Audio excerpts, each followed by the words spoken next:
Niger. Aujourd'hui, nous y sommes dans le cadre de la revue des politiques, donc des réformes et mise en œuvre des projets et programmes. Nous en sommes à la 7e édition. Donc, nous sommes là dans le cadre de cette revue politique, ce que nous appelons la revue politique. Donc, je profite évidemment de ce séjour pour rencontrer M. le Président, qui chaque fois, en tout cas, nous reçoit avec beaucoup de plaisir et nous l'en remercions.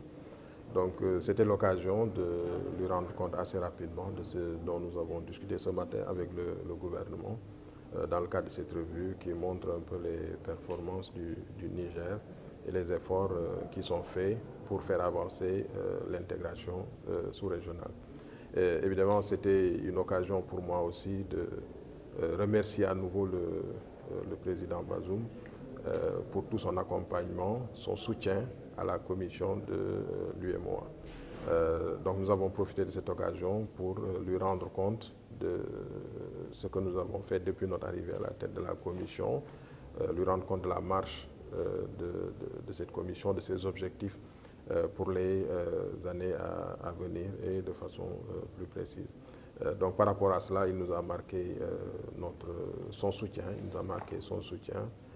et celui du Niger, de son gouvernement, pour faire avancer le processus d'intégration.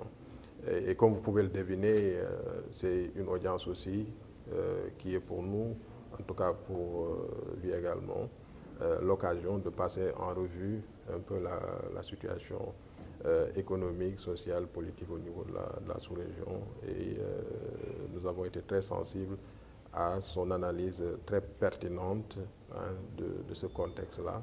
Et nous en tirerons tous les enseignements nécessaires par rapport, en tout cas, aux missions que nous sommes en train de conduire au niveau de la commission de l'UEMOA.